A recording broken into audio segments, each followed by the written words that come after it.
പ്രിയം, മോദം, പ്രമോദം. 3 അവസ്ഥകളെക്കുറിച്ച് പറയുന്നു. ആനന്ദാവസ്ഥയിലാണ് നമ്മൾ ഇരിക്കുന്നത്. ആ സമയത്ത് ബ്രഹ്മത്തിനോട് ചേർന്നിരിക്കുന്നു. ഇതിൽ നിന്ന് 3 വിധത്തിലുള്ള ആനന്ദം. ഇപ്പം നമ്മൾ ജാഗ്രതയിലും സ്വപ്നത്തിലൊക്കെ നമുക്ക് ആനന്ദമുണ്ട്. ഒരു വസ്തു കിട്ടിക്കഴിഞ്ഞാൽ തൽക്കാല സമയത്തേക്ക് ഫ്രാക്ഷൻ ഓഫ് എ സെക്കൻഡ് നമ്മൾ ആനന്ദാവസ്ഥയിലാണ്.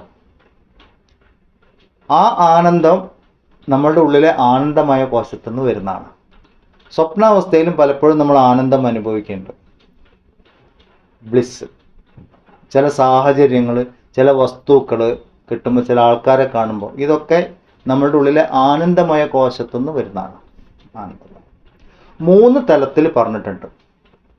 പ്രിയം, മോദം, പ്രമോദം.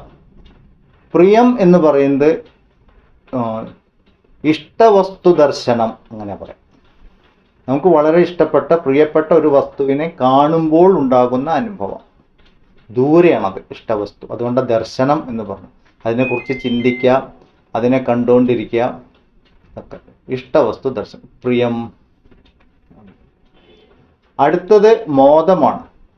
ഇഷ്ടവസ്തു സാമീപ്യമാണ്. നമുക്ക് ഇഷ്ടപ്പെട്ട വസ്തു ഇല്ലെങ്കിൽ പ്രിയപ്പെട്ട വസ്തു അടുത്ത് വരികയാണെങ്കിൽ, അത് നമ്മൾ അനുഭവിച്ചിട്ടില്ല, പക്ഷെ എൻ്റെ തൊട്ടടുത്താണ്, ക്ലോസ്നെസ് ഉണ്ട്, സാമീപ്യമുണ്ട്, അപ്പോൾ നമുക്ക് അനുഭവിക്കുന്നത്. അപ്പം ദൂരെ കാണുന്നതിനേക്കാളും സന്തോഷമാണ് അടുത്ത് വന്നിരിക്കുമ്പോൾ. ആനന്ദം കൂടുതലാണ് മോദം എന്ന് പറയുമ്പോൾ. അതിൻ്റെയും അടുത്ത സ്റ്റേജ് ഇഷ്ടവസ്തു അനുഭവം.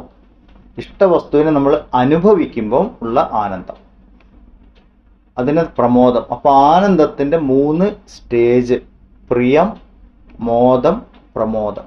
ഇത് ഏതെങ്കിലുമൊക്കെ നമ്മൾ എപ്പോഴും അനുഭവിച്ചുകൊണ്ടിരിക്കുന്നുണ്ട്. പക്ഷെ ഇതൊന്നും ശരിയല്ല എന്നാണ് എപ്പോഴും പറയുന്നത്. കാരണം എന്താണ്?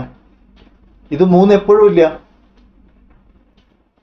പിന്നെ ഇത് 3 സ്വാഭാവിക ആനന്ദം എന്ന് പറയാം. സ്വാഭാവിക ആനന്ദം എന്ന് പറഞ്ഞാൽ നമ്മൾ ഇത് അനുഭവിക്കണമെങ്കിൽ ഒരു വസ്തുവിനെ ആശ്രയിക്കുന്നുണ്ട്, ഒരു ഉപാധിയെ ആശ്രയിക്കുന്നുണ്ട്.